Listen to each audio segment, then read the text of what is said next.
Ladies and gents, this is the moment you've been waiting for. A podcast for podcasters. This is Creating the Greatest Show, and I'm your host, Casey Cheshire. Join me as we interview podcast hosts and investigate the ingredients of a successful interview podcast. We'll talk mistakes, earned skills, powerful questions, and more. This show is sponsored by Ringmaster, completely done for you B2B podcast production. Welcome to the show. We are having a blast. I'm excited for this one because the person I'm talking to, I know him, and I can't wait to introduce you to him.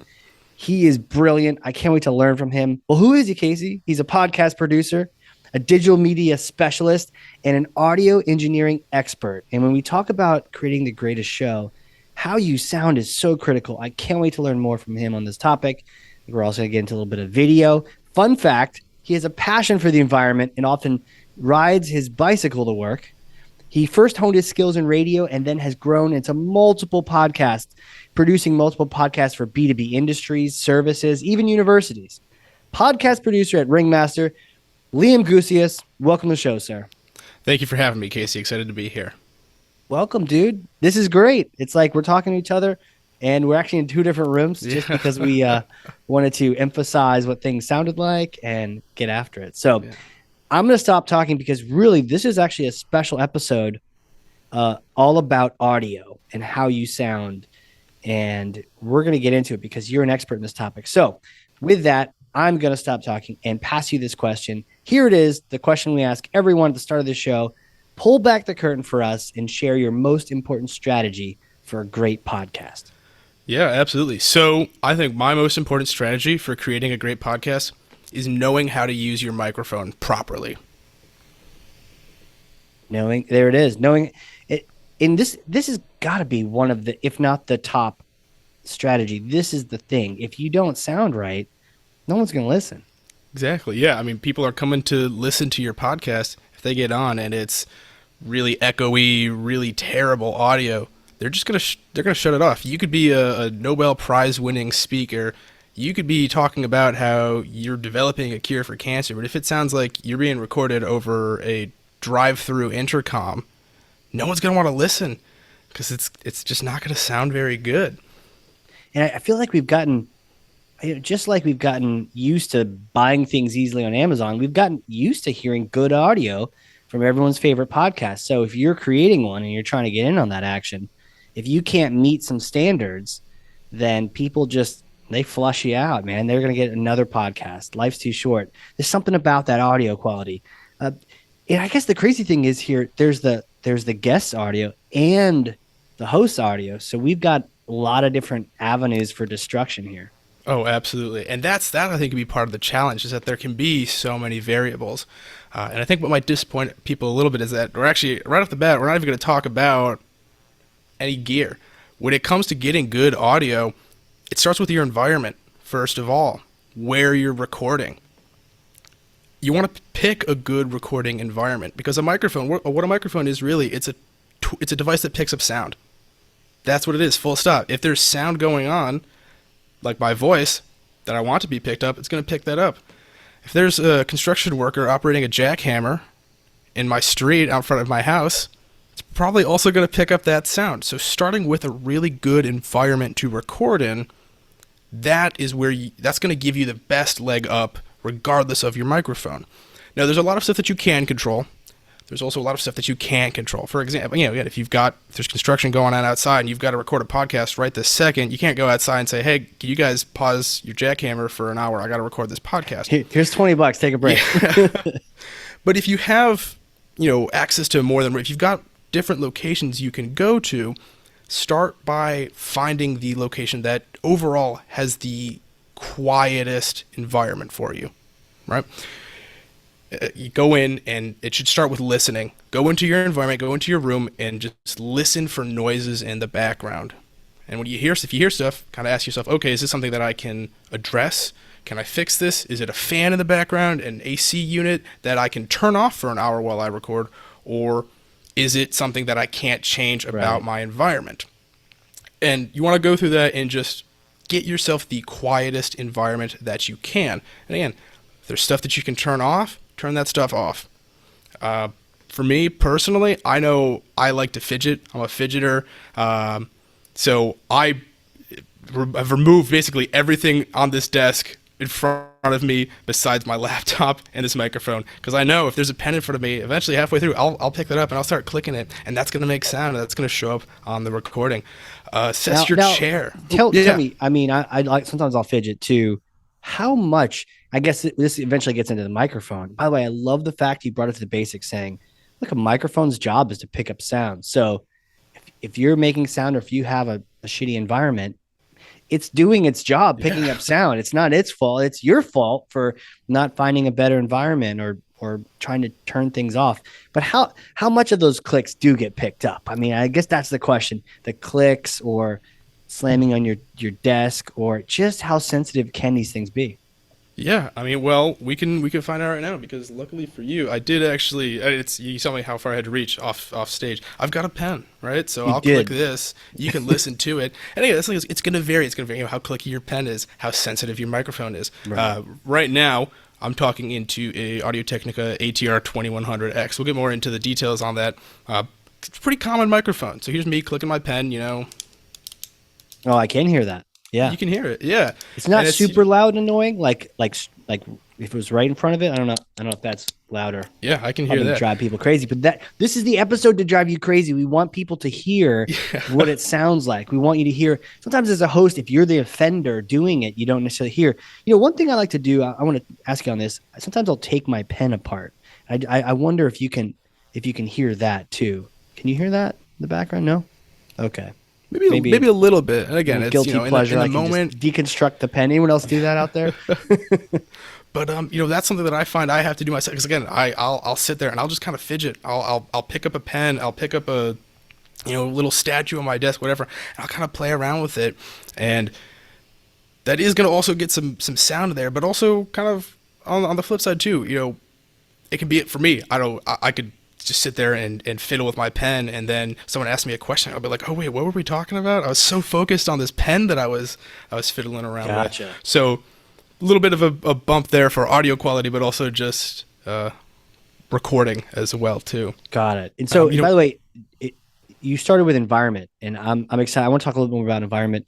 Are there, how many of these elements are there that we need to think about? I'm just curious what the total number is, so that I can mentally. Absolutely. I mean, it's going to start mostly with, we got environment, and then the positioning of the microphone. Got it. Are going to be the key things. Okay, so there's those two key things. Okay, let's go back to environment.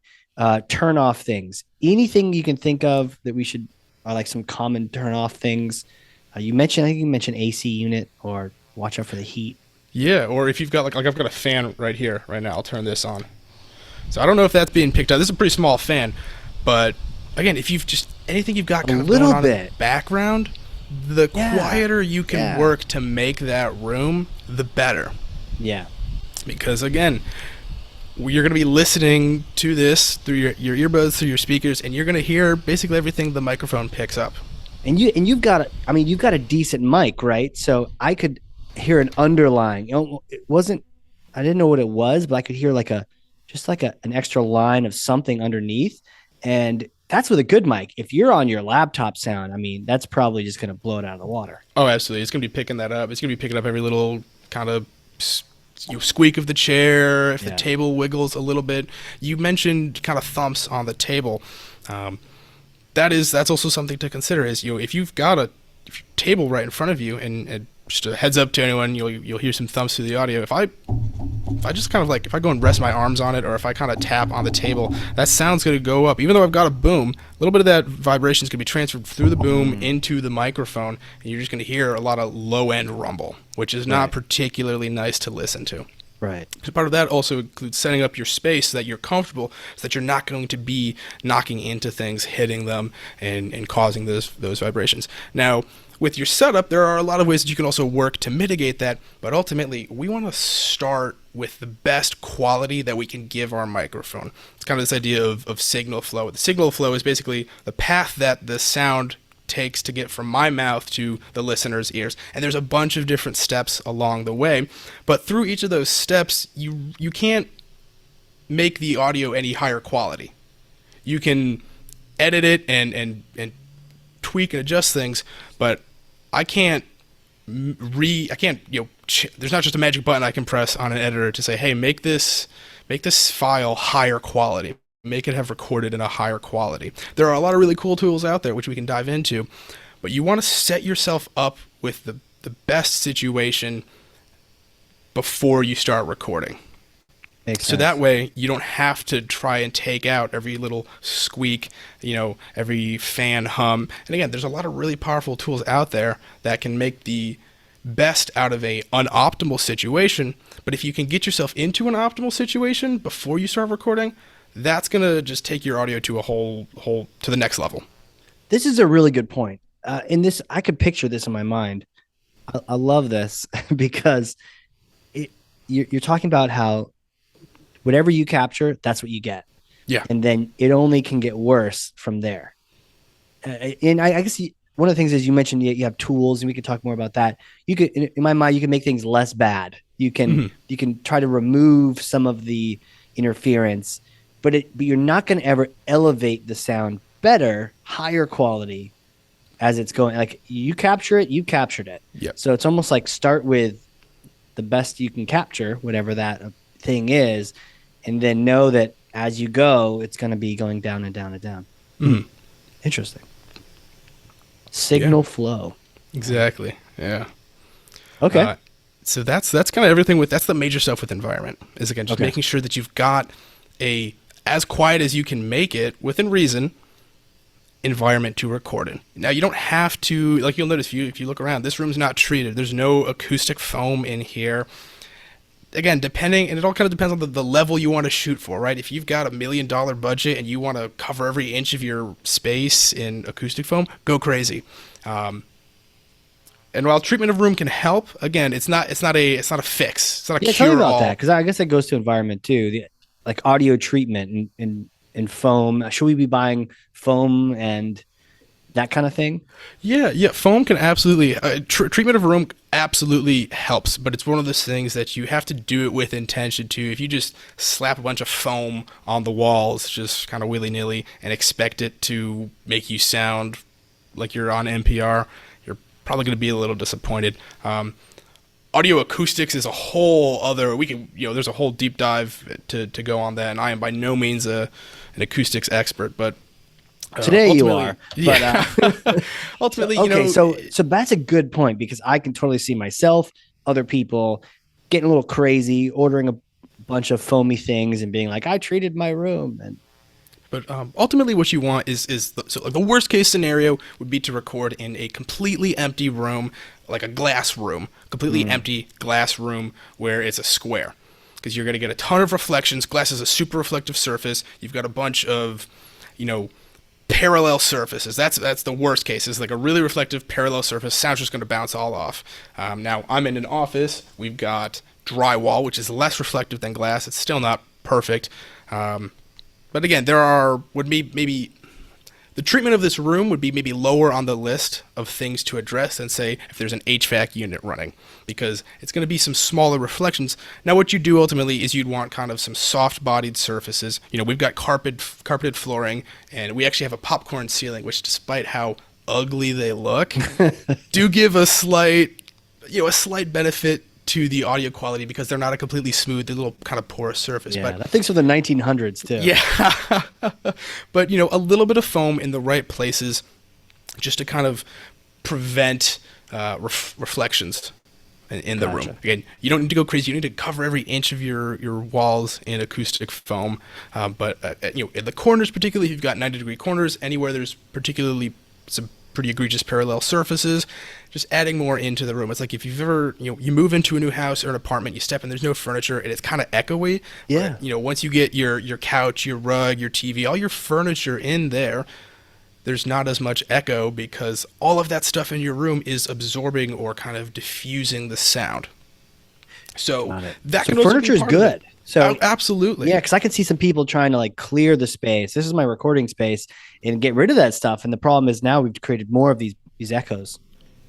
Yeah, and again, it depends on you don't want to throw like 100 chairs into a meeting room to kind of absorb the sound, but absolutely, It can be, and it depends too. If you're in a glass room with like a glass table, that's gonna not work so well for you. I've definitely interviewed people in those too, and I can hear the difference with that. Absolutely. So Yeah. for these kind of things, are there, maybe not the foam level of treatment? I know we've talked about getting a rug in my office here. Are there some simple things? And I see you have a plan. Are there some just simple things you just try to fill the space if you can, if you have the chance to put stuff in there? Yeah, admittedly, this plant's probably not doing too much. It's mostly here Oh, for, you know what? I thought for it was a visual giant purposes. plant behind you. Yeah. That's so funny. I thought it was like in the corner. No, it's just a small little like, oh, desk you put a plant. plant in the corner. That's so cool. But no, it's like on the table. Okay. Yeah. Carpets are great. Some wall art would probably help too, because that would kind of help break it up. And again, people shouldn't avoid foam. I just think that you don't want to. Again, you don't want to go crazy with it. A couple pieces of foam in a room will really help. Again, just maybe some soft furniture. Rugs will really do a pretty decent amount of work for you too. And you can even get kind of rudimentary with it. I've seen people hang up like heavy moving blankets around them. So you could just, build a small little frame behind you, just drape a heavy blanket over you. That's going to do a fair bit. There are actually also, if you really want, I've seen them. It's kind of like a half shell of acoustic foam that wraps around your microphone. Okay. So that kind of shields the microphone from a lot of background noise, and then you kind of talk directly into it. So there's a ton of really great options out there. It's gonna just kind of depend on the environment, but we're both in pretty quiet rooms. Yeah. And we're recording with, mics that aren't super duper sensitive, that are pretty close to us. Right. So there's probably not going to be that much reflection going on. And again, bigger concerns for the average person are going to be, an HVAC unit. If you've got a refrigerator with that kind of hum in the background, fans, maybe the fan of your computer. If you've got a bunch of papers on your desk in front of you that you're rustling around, again, clicky pens, or just again anything that's kind of more present, because it's really easy to get that stuff out of the way. Yeah. The foam is money and time, but it is worth doing. Okay. Especially if you are going to regularly be recording. Having a treated room isn't going to hurt you. But there are also that isn't where I'd start, right? Okay. If you've got 6 refrigerators in your recording space, and your first thought is, oh, let me get some acoustic foam. Let's start at the top. Get as much of the loud stuff just out of that space as you can, and then work to treat it. What I'll do is I'll just go around the room and you give a quick clap. And if you listen, and again, this is kind of the takeaways, it's all about listening. If you listen, you can hear echoes. So in some places, if you clap and it's dead, that's better than if you went to an empty concert hall, you clapped and you hear that echo. You don't want that echo. So that's kind of a quick, really, really rudimentary crash course on how to treat a room. There are tons of really, really good videos and tutorials online. That if people are interested in learning more and really diving into the science about it, there's some really, really cool stuff out there that explains and really breaks down how to and why treatment is necessary. That's amazing. I'm glad we're talking about this. And it also explains why when we first got this new office, I remember watching you walk around clapping like Rain Man in different spots in this office, and you were listening for echoes. And I'm pretty echoey in here because it's a wide open space, and so I've started buying some wall art like you've talked about. But yeah, I'll get that rug in here, so it'll be interesting to see the difference. But I've got an advanced question for you. If you want to punt it to later when we talk about mics, feel free. But you also mentioned a little bit the idea that our mics are a certain kind, that they're close to us, they're picking up directly from our mouths, they're pretty, the position near us for those listening, about a fist away. These don't pick up as much as, say, a Blue Yeti might, or some of these other kind of mics where, I've heard it pick up the neighbors mowing the lawn. Can you talk to me about that? Like, the mic matters too, and or do you want to punt that question to talk mics? Yeah, we can. Let's pump that for a little bit, because we can go into kind of positioning the mic really quick, and then jump into the different types of microphones and how those. Yeah, let's do that. Let's do that. So we'll just tease everyone with the answer is coming later. But there is a difference for everyone.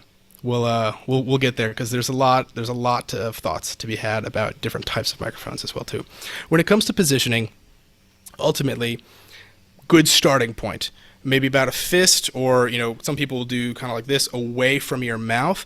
But again, it kind of comes back to this idea of listen to it. Set up your mic, position it. Start with about a fist away. Record it. Listen to it. How does that sound? Do the levels sound good? Does it sound like I'm too close to the mic? You definitely don't want to be right on top of the mic. If I get on top of it, it's just gonna get. Then you're like an AM talk show. Like, yeah, there's traffic coming over the freeway. But on the flip side, you also don't want the microphone to be too far away, right? If I go just all the way over here, you can probably still hear me. I can. Doesn't sound very good. It's like my ears are working overtime to hear you. I'm far away. You're gonna miss out on some of those lower frequencies.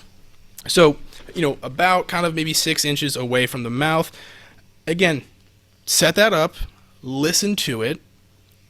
If it sounds like you're too far away, move the mic a little bit closer. If it sounds like you're too close, move the mic a little bit further away. There isn't, and this is going to kind of, I hate to break it to everyone, there isn't always going to be a perfect textbook of it should be exactly, 5.75 inches away at this angle. A lot of it is trial and error.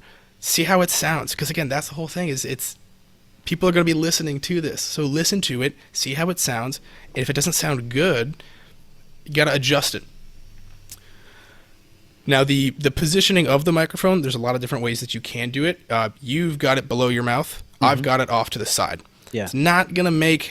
There's a little bit of sound difference. That's getting really kind of into the minutia. Nice. And we'd have to get really critical for the listening. Really, this is going to be more so about personal preference. Okay. And also what you have positioned in front of you. Yeah. I like to have a mic higher up, or sometimes even hanging directly above. Cool. Again, depends on how I'm set up, what I'm doing. For here, I've set this up here, just so that it's kind of out of the way. But I've also got my laptop in front of me. So if I had the mic, say, and I've actually got another microphone. If I had this mic kind of set up here, it's going to kind of block a little bit of my view of the screen. Yeah. Oh, right. So you can't even see something on the screen. Yeah. Oh, yeah. Or for example, when I've done voiceover work in like some studios before, when I was recording a podcast at University of Rochester, I was in a studio. I was standing. I didn't have a desk. I had a mic. It was hanging in front of me because I had a stand with a paper script in front of me. If I had that mic in front of me, it would have been blocking the script. Right. Microphones are really easy to move. That's gonna be one big key takeaway for people. Position yourself where you're comfortable. Move the microphone around your body. Don't try to contort yourself and adjust yourself to where the microphone is. It's really easy to move a microphone. So, that's such a key point. The idea of being comfortable where it's at. I remember talking to a new host, and it kind of looked like she was leaning over the desk to try to get to the mic, like as if it was wherever it was going to be, and then you had to come to it. And it just seems like it's probably better to have it the opposite. Have that thing come to you, and not you, be so out of comfort. She was kind of collapsed in on herself, and leaning over the table, and it didn't look like something she could hold for an hour-long show. Oh no, absolutely. And that's because I'm sitting nice and upright, I can get a lot of air into my chest. I'm speaking very comfortably. Yeah. If I have this microphone lower, or like really low, and then I have to kind of hunch over I'm just going to be speaking hunched over. My diaphragm, my lungs are going to be compressed, and you might even already be able to hear a little bit of a difference in my voice just because I'm having to talk a little bit differently. Yeah, you sound like a jerk, man. You sound terrible. So a boom arm is a really, really great investment because, again, this one's just clamped to the desk. Yeah. It's adjustable. You want to move the mic to you, not move yourself to the microphone. Where you're going to place it, whether it's coming in from the right, from the left, that's going to be personal preference, how your setup is, what else you have in your setup. Because, again, that microphone is going to be the easiest thing to move and adjust. I like to have mine. You'll notice mine is not... I'm not talking directly straight forward into my microphone. I'm facing this way. The microphone's kind of off kilter a little bit to the side. That's going to help with some plosives, some feedback. But I also, again, I don't want to have it directly in front of my vision. I'm going to move it off to the side a little bit.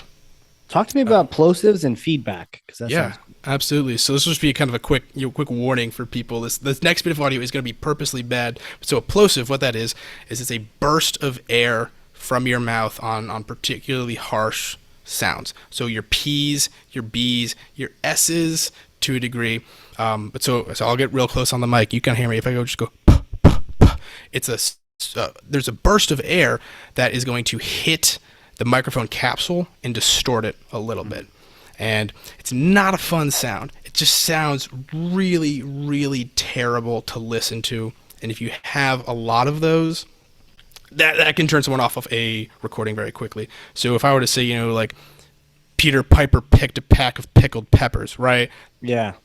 That's not going to sound very good if I'm this close to the mic and if I'm really enunciating those p sounds. Yeah, and if your listeners hear that, like during your introduction of your guest, they're gonna bounce before you even introduce the person. 100%. I think I'd have to find the exact statistic, but I think I've heard something where it's like the first 20 seconds that you have of your podcast to really get people to stay or they leave. So it might not be exactly 20, but there's a very short window of where people will, if they're new to your show and they're trying to figure out if they want to listen to it, they listen to that little bit, and that's what either makes or breaks the show for them.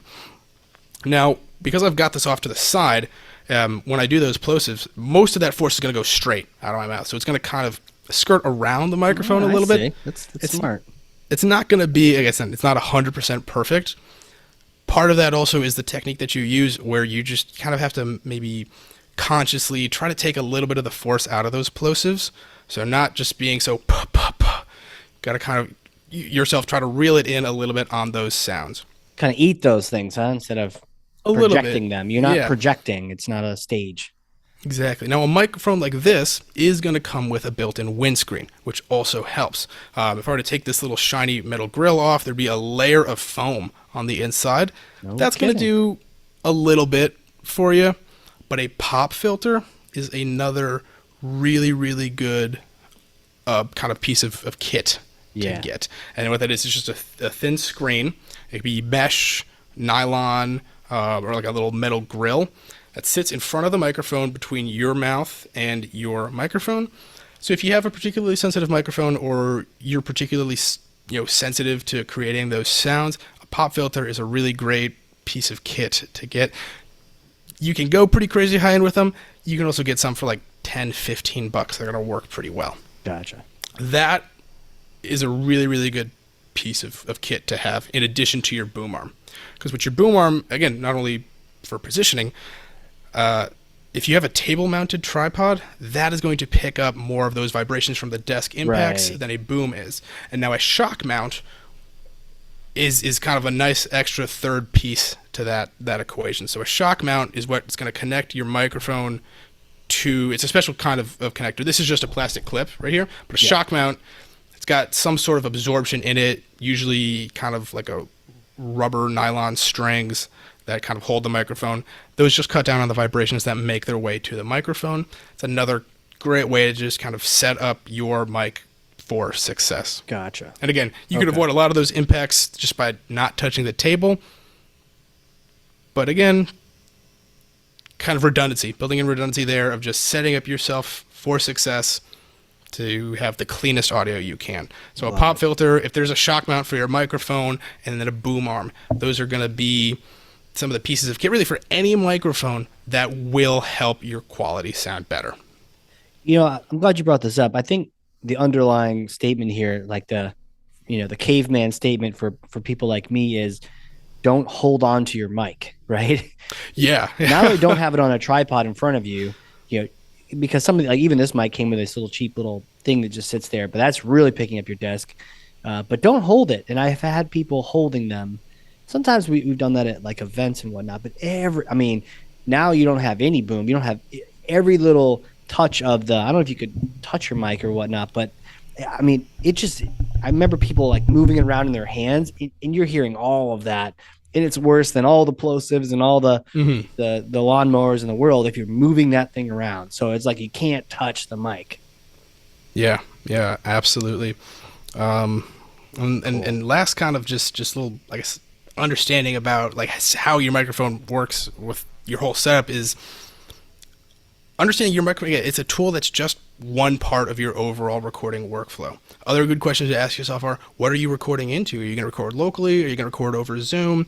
What sort of post-processing or editing are you going to do? And again, that stuff won't necessarily make your audio better, but it can kind of sweeten the sound. A little bit of compression, a little bit of EQ can help take out maybe some harsh frequencies, just kind of sweeten up the sound of your voice, give you a little bit more consistent volume level as well too with compression.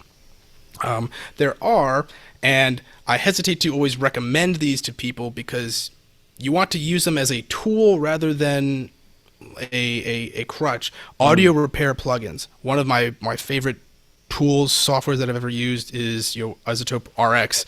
It's an audio repair plugin. It's really good at taking out background noise. What's it called? Isotope. That's IZOTOPE, and then RX.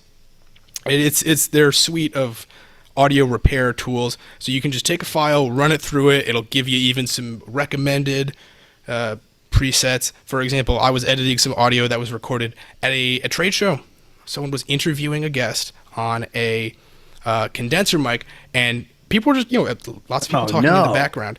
And you run this file through this program, and it took out basically all of the background vocals. What? Really? And so you're asking this program here to separate voice from voice, and it did a pretty good job at that. Now, again, you don't want to just rely on that and let yourself get in the habit of bad technique. Right.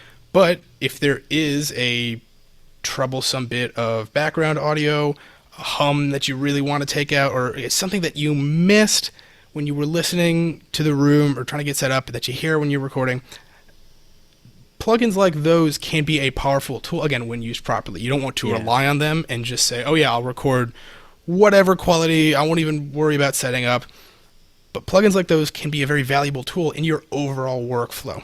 Right. And then last thing is just, again, listen to your microphone. It records sound. Listen to what it's recording, and try to find all of the little trouble areas. Love that, man. So plug it in, do a demo recording, talk into it, listen to it, and go from there. Yeah, you know what helped me too when I was doing that demo recording was recording video at the same time, so that I could see where I was relative to the mic. I kind of backed away a little bit, and I got closer, and I got too close, and I was able to watch myself in video and then hear that playback of what that mic sounded like. Talk to me about monitoring, because we haven't quite touched on that. Do you recommend people do that, and maybe describe what that is, and would that help? Yeah, it's okay. It'll kind of depend on your overall setup, but monitoring would be listening to your signal in through your microphone as you're recording. Again, depending on the setup, you may or may not want to, but that will let you just hear how you sound in real time. So if you really want to monitor yourself and know how you sound, that is an option. I mean, for the recording that we're doing right now, I'm not monitoring myself. I am plugged in just to hear you through my earbuds. Same. If maybe we were live at a conference and I was using a handheld recorder, I'd probably be plugged in and I'd be listening to the microphone so that I could make adjustments to the gain and set the microphone up for that environment really well. If I was maybe recording multiple guests in one location through an interface, I'd probably want to monitor that as well too. I'm not too worried about feedback or picking up any other noise in this room, so I'm not monitoring it right now. But if it is a concern for someone, go ahead. For some people, it might be a little distracting, trying to listen to themselves and the person they're talking to at the same time and trying to think, okay, what's up with my audio, but then also making sure you're staying engaged with the guest that you're talking to. Yeah. And, some mics have the ability to do that. Some don't. And I think as the level of complexity gets higher, you have more of the ability to do that. I once tried to do some monitoring of myself with some like super techie Apple noise canceling headphones. And there was just ever so slightly a half second delay. So it didn't work. I literally had to return the headphones because I wasn't getting that pure monitor of myself. I was getting this like delay of myself plus the guest. It was really wacky. So monitoring is typically plugged into the mic itself, or if you've got a next level system you're plugged into your mixer or something else like that. Yeah. Yeah. Okay. Makes sense. Cool. Yeah. Cool. So we got environment, we got positioning. Are we talking about mics Let's next? talk about microphones. Oh What do you want to yeah. know about microphones? Do you have a burning question? Something that's Well, yeah, let's talk. I mean, you've mentioned condenser. Maybe we talk about sort of basic categories of mics first, but I'd love to just get into it. And also, I know you've prepared some different examples. I'd love to hear what they sound like. yeah, yeah, absolutely. So, when it comes to picking out a microphone, there's a couple of things to know, and you'll see a lot of articles online, some better than others. First thing before you pick out any microphone is just figure out where you're going to be recording and what you need from that microphone to do, and that'll make more sense as we go down the line. So, when you think about microphones, there are going to be a couple different decisions to make. One of the biggest ones that you're going to see in respect to podcasting is going to be the connection, USB or XLR. Now, USB, like this microphone, it's just a cable runs straight from the mic just directly into the computer. There's a little bit of circuitry in the microphone that converts from a analog sound into a digital signal and puts it into the computer. An XLR is a analog cable that just runs from the microphone into an interface, which then converts the signal into digital to the computer. XLR will generally offer you a little bit better sound quality, but USB are generally more plug and play. Take your microphone, plug it into your computer, turn it on, hit record. Go from there. Got it. So XLR, those are the cables we're seeing. Like if we're at a concert, someone's got a mic. Yeah. Yeah. Or a comedian, they've got a mic and it's plugged into it. It's like a thicker cable. It's almost like a Cat 5 internet cable, but it's Yeah. pretty robust.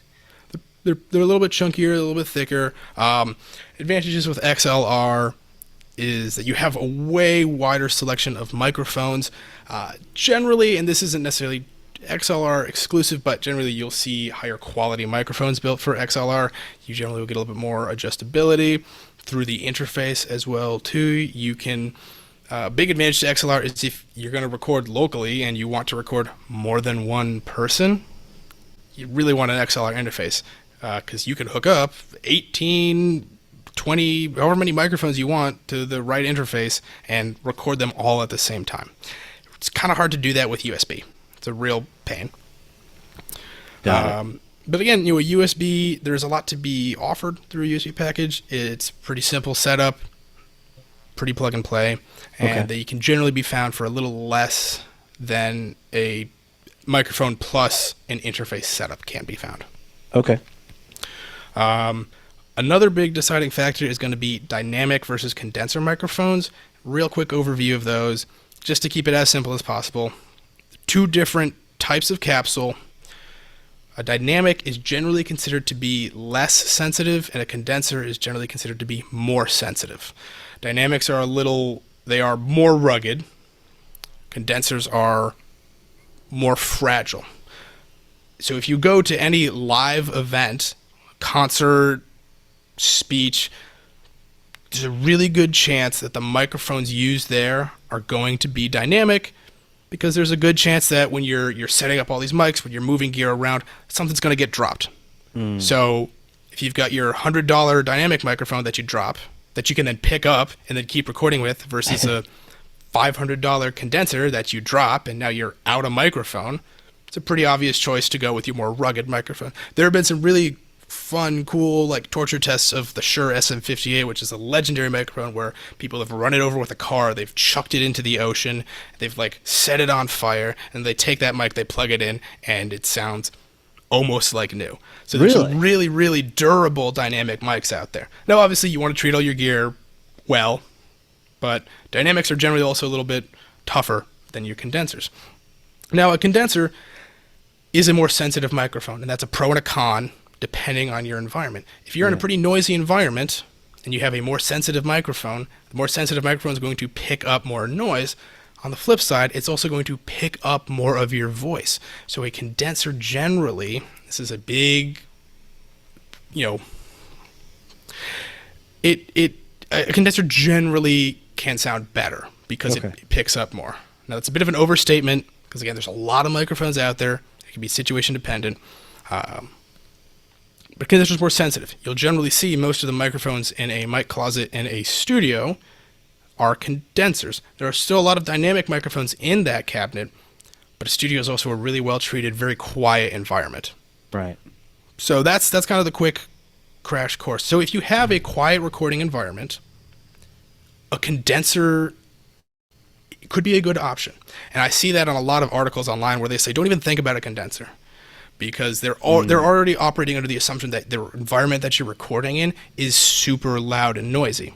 Now again, the office I'm in, we're next to a road, so this window is going to let in some traffic noise. I probably wouldn't want to use a condenser for this room. But if you have access to a fairly quiet room, a condenser can be a really good option. Now a dynamic is also a really, really good option. They can be a little darker, a little bit kind of more mellow of a sound. Some people like that, some people dislike that. So but those two things to consider, dynamic versus condenser and USB versus XLR, those are going to be the big decisions you're going to have to make when it comes to your microphone. Yeah, kind of off the bat. Let me just hop in here real quick. This what you're highlighting about the condenser, because I've had trouble. But they battle, right? It's almost like two different sides, two different political parties, dynamic, condenser. But what you've really just helped illuminate for us here is, yeah, condenser can be great, but it is sensitive. And so many times what I've heard is people having a condenser and not even considering their environment. And what ends up happening is they've got dog barking. They're working from home. They've got kids in the other room yelling and arguing, and that sensitive mic is picking up all of that, right? And so it's like with great power comes great responsibility, right? But they're not considering that, and then that whole conversation we had on room treatment. Well, maybe it doesn't matter as much if you've got a dynamic and it's right near you, and you do a little bit of that, and it's just bonus round. But man, if you got that condenser, it's like you're on a telecom conference with a giant boardroom. It just echoes everywhere. Exactly. Yeah, absolutely. And again, for example, I have used condenser mics many a time in recording myself. And actually, the microphone that I think sounds best for my voice is a condenser mic. It's a fantastic microphone. It's the this is not necessarily a recommendation, but it's the AKG C414. It's a fantastic microphone. I think it sounds really good for my voice. If someone were to come up to me and say, hey, would you recommend that microphone for podcasting? Most times I'd probably say no, because it's a $1,400 microphone. You need it. What's it called?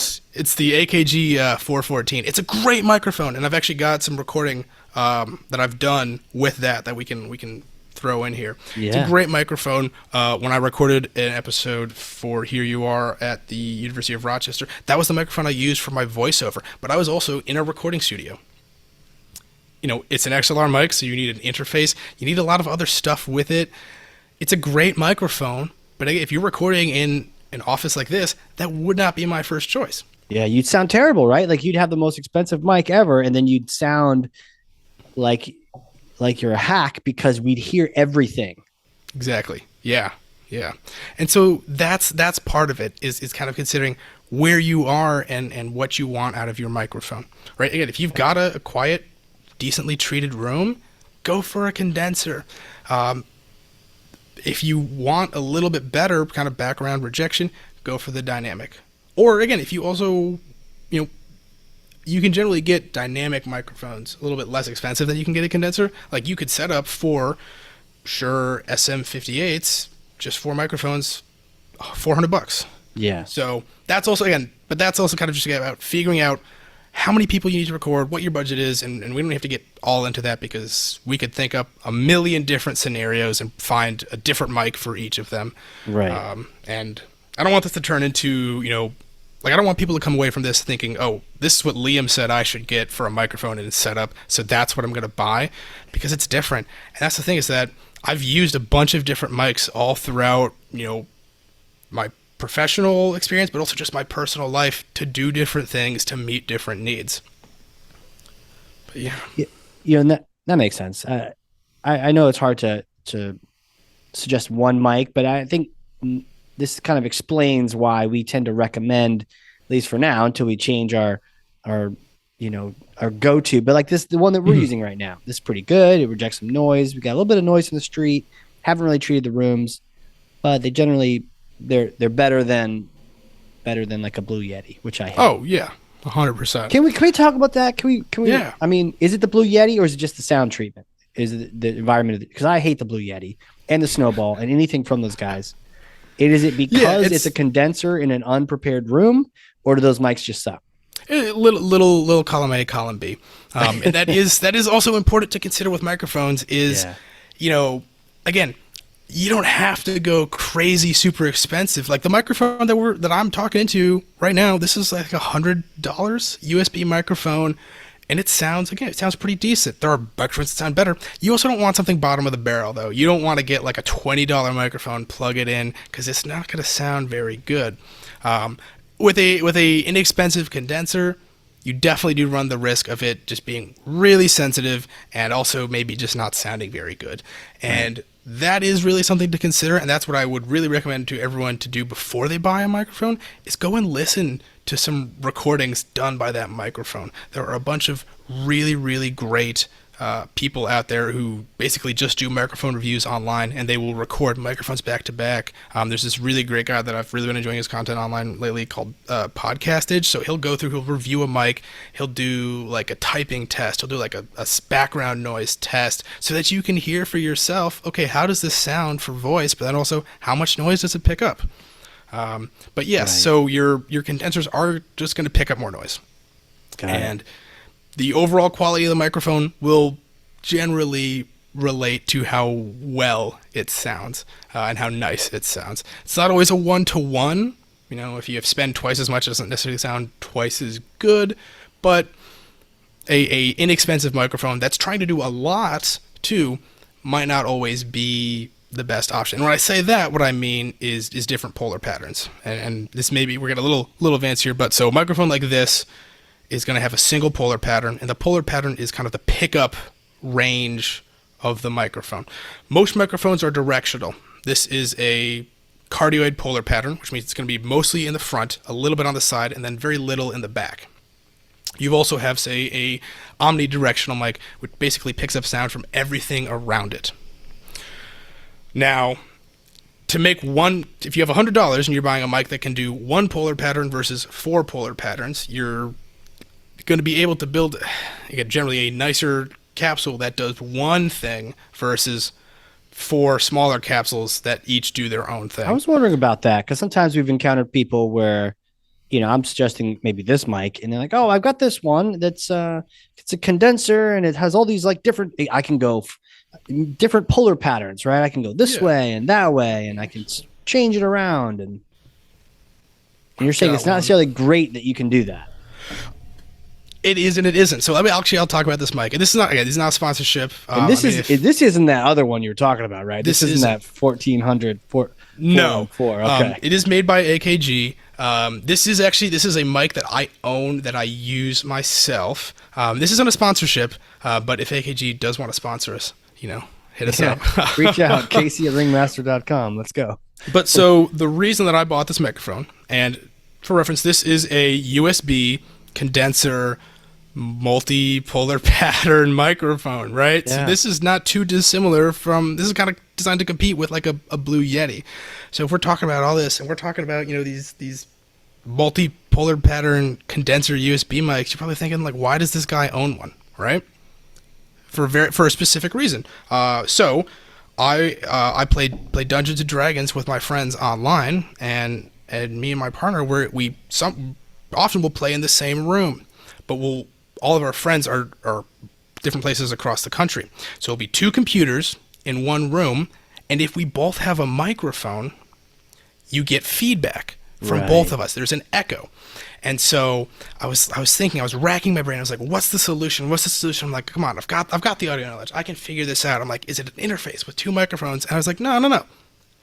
What I need is one mic that is sensitive, so that I can place it in between two people who are a couple feet apart, that will record front and back, and has a USB connection, because I don't want to drop the cash and lug around an interface just to play Dungeons and Dragons with my friends on the weekend. So that's why I bought this microphone. Cool. It's because it met the needs that I needed for that instance. Now, again, if I was going to record a podcast, this probably would be my first choice. Not that it's a bad microphone, but again, it's a really sensitive condenser, so it will pick up a lot. Yeah. It's not a bad microphone, just isn't that right tool for the job. But for the situation that I bought this mic for, it's exactly the right tool for the job. And so that's going to be part of it. It's just kind of what do you need your microphone to do? Mm-hmm. And if you're recording yourself in a room and you're talking to your guest via Zoom like we're doing, you don't need a bunch of polar patterns. You're just not going to use them. So you're spending all this money to get features that aren't going to be useful for you. Now, again, if you want to do kind of like a fireside chat, coffee chat, where you sit down, it's really casual, it's like a live kind of feeling to it, where you're in the coffee shop and you've got all the ambience in the background. Yeah, go for a microphone like that. The cups and the exactly. And, yeah. But for a B2B podcast, that's probably not what you're looking for, right? You're probably not looking for that coffee shop ambience. But so, if you are recording a podcast remotely and you're in, like most people, not a studio level quality room, a dynamic microphone is a pretty sure shot. Yeah. No pun intended.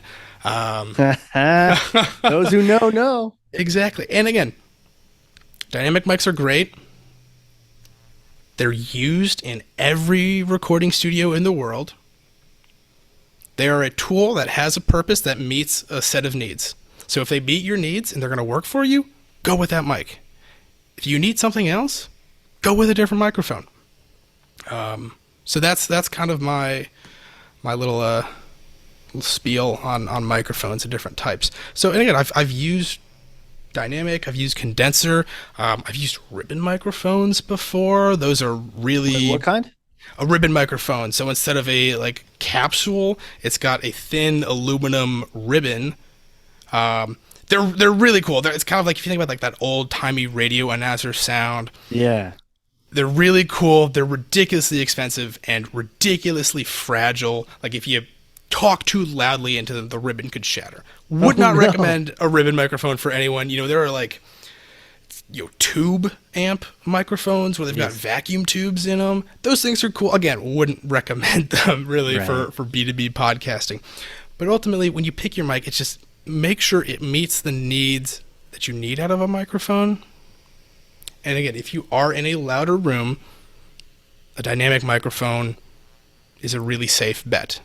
Again, it's not a fix. It's not going to cure. Again, it's not like you can be, blasting music and running the vacuum in the same room. It's going to pick that up.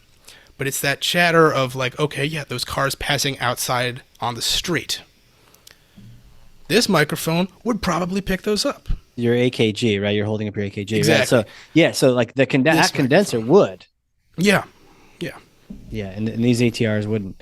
Yeah, it's such a great point about. I mean, we were demonstrating even earlier. We were demonstrating what would be picked up and what wouldn't. It's probably something we should continue to demonstrate as we. I know you're going to be trying different mics out, but like it only picked up a little bit of the pen click or a little bit of the paper shuffle with these mics. But man, if you start going less quality, if you downgrade on that, yeah, we are. So cool. So what's next, man? Teach on. I love this. Yeah, I mean that's kind of the quick crash course. I mean, what else do you want to know about microphones? I want to experience all these microphones that you brought and all the different styles. Yeah, I can unplug and try some stuff. Yeah, let's start with. So I've got a couple mics in front of me. I do have my AKG. Can we start with like laptop sound? Yeah, absolutely.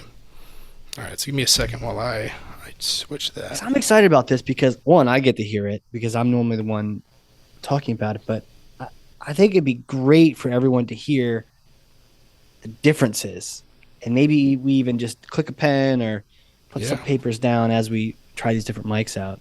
So this is just recording on the generic whatever speakers they put in this MacBook. Got it. So you're on your laptop speakers right So now. the laptop speakers. What did you have for breakfast microphone. this morning? What I had for breakfast this morning was my usual Dunkin' Donuts order of a turkey sausage, egg, and cheese on an English muffin and a side of hash browns. I was maybe going to eat breakfast at home, but I kind of decided to skip it this morning because I brought lunch from home. So, Jeez, I'll treat myself. Hearing this, it's the contrast. You sounded so good minutes ago, and now you're on this. Yeah, and let me again. I'll count some of the noisemakers I've got. Oh here. yeah, Here's like the fan and yeah, it's definitely picking that up. Let me turn on. You might actually be able to hear the fan from my computer. My computer fan has been spinning like crazy this entire I feel like interview. I can hear that. Yeah. So here's my little desk fan on high. Actually, I'm not picking up the fan. That's pretty interesting. Okay. Yeah. And I've got like a little shaker. Oh, jeez. Yeah. So apologies in advance to anyone listening to that. I guess not. Or you're welcome if that's your thing. Yeah. Starting an ASMR channel. And you can also I'll tap on the desk a little bit, right? I pull up like a Word doc here, and then I go. Dude, I can hear that typing so crazy. Yeah. Okay, so this is laptop sound, and this is what we don't want, of course, the host to be sounding like, but oftentimes I think the challenge is we don't want the guest to be sounding like that. So one of the reasons we wanted to do this was so we can help train everyone's ears, including our own, to hear these kind of things, because often you connect with your guest and they're going to be in this kind of a setup, even if, like you right now, you have a really nice mic with a light on, attached, with a boom, and it sounds so professional. But if you started talking the way you're talking, you need to be able to hear that mic is not connected. It should sound way better. Yeah. So this is just my kind of standard. Now, one option that's also out there, I'm recording this just on a standalone webcam, right, which a lot of people, with all that remote work, all the Zoom meetings, team meetings, whatever, probably at some point in the past couple of years went out and bought a webcam. There's a decent chance your webcam has a microphone in it. This is what my webcam microphone sounds like. Oh, wow. What was breakfast like? Breakfast, it was a Dunkin' Donuts turkey, sausage, egg, and cheese on an English muffin with a side of hash browns on it. Wow, not on the sandwich, side of hash browns. Yeah, so you sound a little bit better than that laptop sound, but still it's not great and lofty and just not great at all. Again, if I click, and this is probably going to be a really sensitive microphone. It's probably designed to just kind of be a little very sensitive, so that way no matter if I'm here, if I'm close to the mic, if I'm over in the corner, it's still going to probably pick me up pretty well. It is. But it's also going to pick up everything else in the background. Because again, if you're not recording, right? If you're trying to hop on a Zoom conference or a conference call, you're not going to be 6 inches away from your webcam. That would be ridiculous. So you want that slightly sensitive mic, so that way it can pick you up. But also, again, if you've got your buddy sitting next to you, it can pick the both of you up without you having separate microphones for each person. Right. But this would be, I'd say, probably preferable to laptop microphone. Yeah. Not the greatest. So what I'll do is I will unplug the ATR. And I will plug in the Blue Snowball. Get this set up. While you're doing that, do you happen to have AirPods? I don't. Because I have some, so I'm going to plug mine in so we can make this a fantastic adventure. I'm going to now switch from my beautiful, amazing ATR to AirPod sound. Okay. Oh, that's terrible. That's the worst thing I've ever heard. I can't. I legitimately cannot even make out the words that you are saying right now. Nothing's even coming through. No. No, it sounds like you're what I can hear of you. It sounds like you are underwater. Which is not generally how you want to sound. I shouldn't do the rest of the show with this mic on. I would not advise doing the show with that microphone. Maybe if you wanted to do a horror show where you scared people with how bad the audio quality was, you could do a show with AirPods. But other than that, I would say maybe not the best. Alrighty, It's not even like they're not charged. It's crazy. You sound like a robot. I sound like a robot. Actually, I think a robot, no offense, Casey, I think a robot would actually sound better. It's just how bad the air quads are. Oh, perfect. My back, my back. That is way better. Awesome. Alrighty, are we ready for the snowball? Yes. Yeah. So here's audio recording with the snowball. You hear a difference? Yeah. Yeah. What were you on before that? I was on the webcam before that. So let me switch back, actually. So now I'm on the webcam again. Right. Now the webcam's maybe 2 feet away from me. Now, it's not a standalone microphone. Really, it's a camera they put a microphone on. And now I'm back to the snowball. Wow. It's definitely better. It's definitely better than what you had. And that's the thing, right? This is, and I'm going to kind of readjust this a little bit closer to my mouth. This is a $50 USB condenser microphone. Comes with a desk-mounted tripod. Yeah. You plug it in. That's it. That is all the setup that goes on here. There's the only feature of this microphone is that it records sound like every other microphone. And it does have a little red LED on the front of it. Now you can probably hear that when I pick that up to show you, you can probably hear a little bit of noise. When I put it back on the table, you can hear that noise. If I tap the table, all that noise transfers through. Now, because it's a condenser, it probably is picking up a fair bit of my voice. So it probably doesn't sound like the worst thing ever. But now if I, you might be able to hear the traffic noises. If I turn the fan on high, the fan's behind it. Do you hear that fan? I hear it a little bit, but not too bad because it's behind it. Yeah. And I'm sure there's probably some background suppression going on through Zoom as well. Yeah. Too, pardon me. But if I click my pen. Oh yeah. It's like if I go and type on the keyboard, you can probably hear all that. Just a little bit, yeah. Yeah, a little bit. It's not the most egregious thing ever. But and for plosives though, particularly, like if I was like Peter Piper picked a pack of pickled peppers, you're probably just getting punched with those P sounds. Not too bad. Microphone. But again, it's not the worst microphone. It would be if you had to go out and buy a microphone and you wanted to spend just not that much money on it, wouldn't be the worst choice. Again, condenser, it's going to be kind of sensitive. It's a microphone to record sound. That's mostly what there is to say about this microphone. Again, just kind of a little bit of a vocal test with it. Here's how it sounds. It's desk mounted, so I have to kind of come down over to it. That is the blue. I felt like it got better when you got closer to it because it seems a little hollow or something. Oh yeah, absolutely. It's getting. So if I get a little closer to it, right? Because here, when I'm sitting like this, there's about a good maybe foot between me and the microphone. Right. Well, if I get a little closer, and again, I have to kind of come down to the microphone for this. You get a little bit richer of a tone. It's there's the proximity effect. So if anyone doesn't want to listen to really bad audio, pause now. So if I get really close up on the microphone, it's super bassy. Yeah. If I get a little further, if I get really far away from it, it's just right. Hollow. But you get in that kind of sweet spot of the microphone. This is how it sounds. So back it's a to positioning. Exactly. So that's the Blue Snowball, $50 USB microphone. No polar pattern, so it's just pickup in the front. It's pretty simple. What does amaze me actually is that it does actually have a threaded mount, so you could put it on a boom if you really wanted to. Yeah. Now, if an actual fire went by, we're probably picking it up on your 100%. Yeah. So that's this microphone.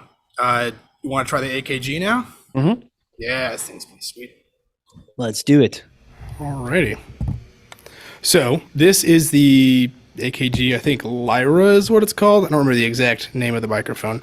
It is a USB condenser with a multi-pattern pickup selection. So you've got a couple different options. It does have an adjustable gain switch on the back, which can be nice. Again, for an instance like this, where I can lower, raise it to help kind of set those levels better so that you make sure you have enough volume so it's not super quiet, but on the flip side, not so much that you're clipping and running into distortion. Got it. Now this, again, as I mentioned, has multiple pickup patterns. So right now I'm in the cardioid or the front pattern, so it's facing me and it's trying to pick up just what's in front of me. And again, I'll turn on the fan in the background. Yep, not too bad. Hear that? I've got a pen, click, and I'll move that kind of around the microphone. Yeah, pens are devastating. I hear that Yeah. everywhere. Yeah. So that's with it in the front mode. Now there's a dial on the back here that lets me switch modes. This is the surround sound. This is the omni directional pickup. So it is recording a 360 around this microphone. And I instantly heard the fan. Yeah.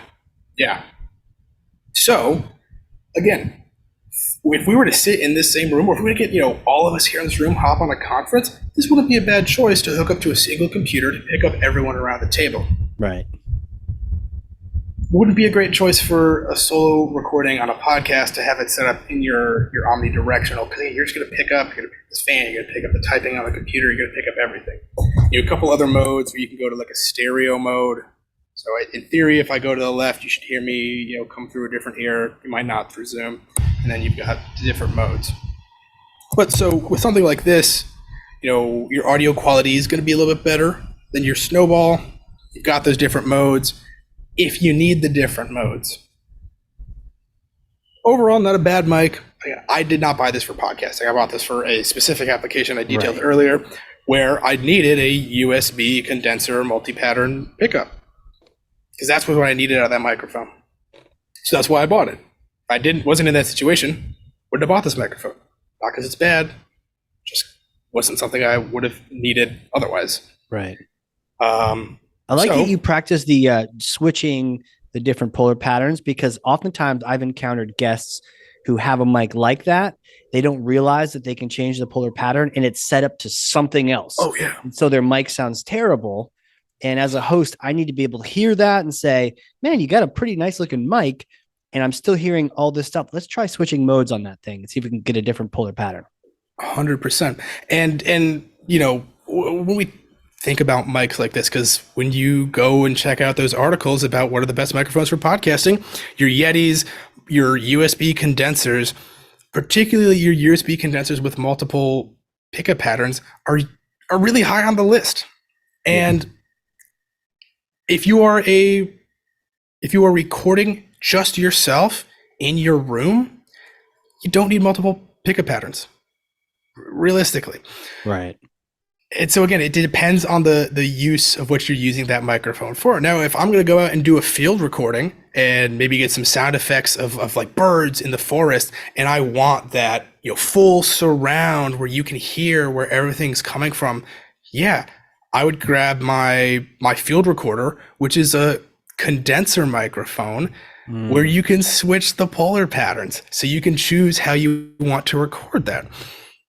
But if you're just, an individual recording in your room for a podcast, multiple polar patterns are ultimately really mostly a marketing feature.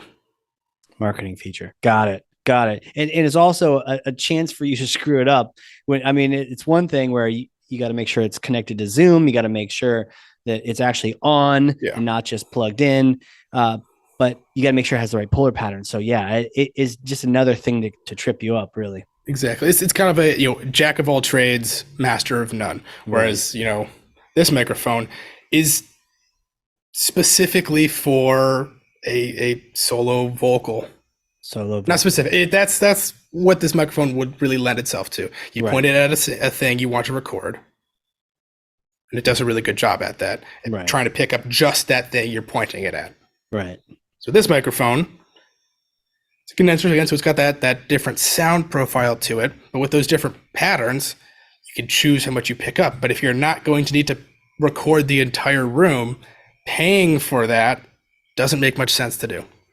In my opinion, at least. I mean, if you want to, whoever out there, spend your money however you want to, but there are really, really great USB dynamic microphones that are cardioid only that sound really great for, whether it's podcasting, that you're not going to have to fuss with all these different polar patterns. Same advantage to plug and play as the USB, and they're going to sound, again, not that this is a bad microphone. They'll sound even better. They'll sound a couple steps up.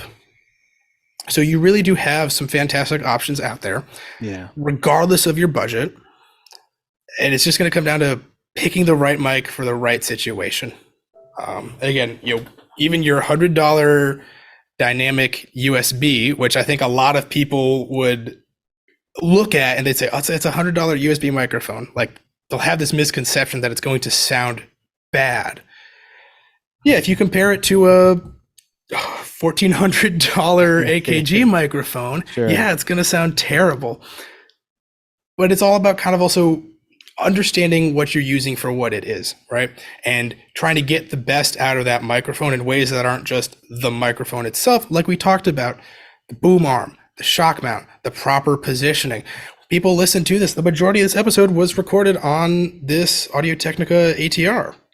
Right. This is not a bad option. It's a really slick setup. Again, if you're not looking to drop a lot of money on your initial setup, but then that ultimately comes down to budget, right? If you're looking at that with a $2,000 budget for your setup, yeah, you've got room to play. You can get whatever fun, gadgets you want for your setup.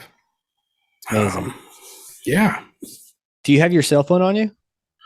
I took it out of my pocket and I put it in the other room because part of setting up your environment, right? I don't want my phone going off in the middle of this recording and going ring, ring. I could get my phone if you want. Yeah, I'd love for you to grab it. And I think a final sample I'd love to record on here is that voice dial in call up phone. All right. How's it going? Oh, good. I hear you through my phone now too. You hear me? How's the sound? Hey, what'd you have for breakfast? Am I caller number 5? What? Am I caller number 5? Do I win the tickets? Hey, you're caller number 5.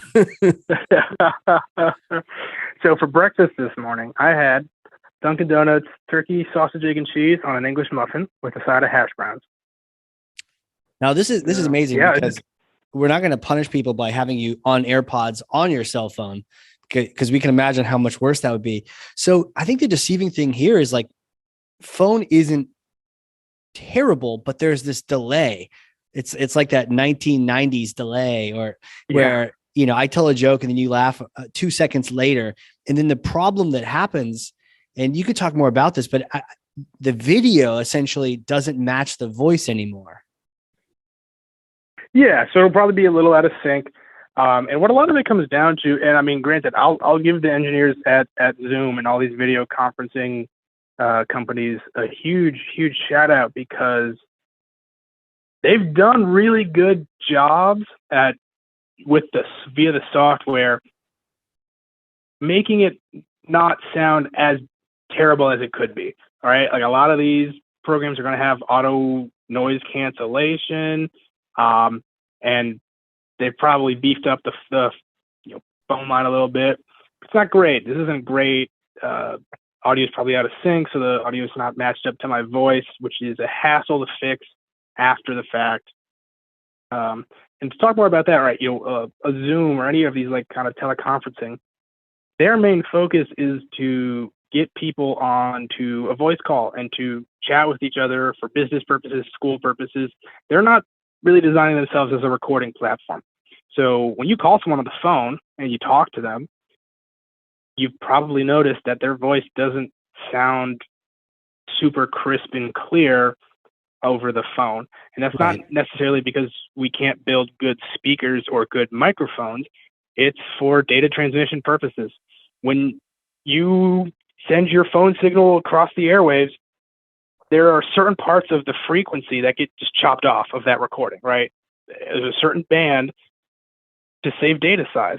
So anything outside that band has been kind of designated as, okay, we don't need to record this because it's not really necessary for understanding what the other person's saying. And it saves on bandwidth. It makes it easier to send those signals. But in a recording application where you want to be then listening back to that audio, it's not the highest fidelity because you're missing out on a lot of the lows, the highs that would otherwise be recorded that we hear when we talk to people kind of daily, in person. So ultimately, you can hear what I'm saying, but it's not great. Right. It's like it gets the point across in a meeting where we're just trying to get the point across. We're not trying to record it. Oh, yeah. Have thousands of people listen to it afterward. Yeah. Yeah. Absolutely. Cool, man. Well, tell you what, let's get you back on your microphone and find out more about how people can connect with you. Yeah, absolutely. I feel like we just went on a journey and now we're back to you on that mic again. And it's great. It's almost like we're home. Yeah. Yeah. So where can people connect with me? So if you have any questions about mics, if you want to talk gear or just get some general suggestions, I'm always happy to chat briefly on LinkedIn. You send me a connection request. My name's William Gousios. That's Gousios. Can almost guarantee I'm the only William Gousios on LinkedIn. I shouldn't be too hard to find. But yeah, Okay. always happy to chat gear, talk about mics. And we'll link to that in the show notes too, so people can click right on through to you and connect Absolutely. up and get some more knowledge that way. Liam, thank you so much for being on here. This has been absolutely fun. This has been so much fun to play around with mics and I think I've had more fun on my side because you've been trying all the different. I've been able to hear these things on this side. I can't wait for you to hear the recording. But thank you so much for coming on here and just teaching me and everyone else about mics. Well, thank you for having me, Casey. It was a pleasure to talk on the show. Well, if you've learned something on this show, and I know you have, those of you listening, because I literally have 2 pages of notes front and back over here, then share this episode with one person, 9 people, 3,000 people. Get this information in other people's hands. If you hear a podcast with absolutely atrocious sound, get this link to this show to that podcaster so that they can learn a little bit more and that you can save your ears the trouble. Absolutely freaking cool episode. I can't wait to think about all the different ways we can get this information out to people. Again, Liam, you're the man. Thanks so much. Thank you. All right, guys. This has been another exciting and weird and fun and experimental episode of Creating the Greatest Show. We will see you all next time. And next time doesn't have to be next week. Life's too short and we have way too much to talk about.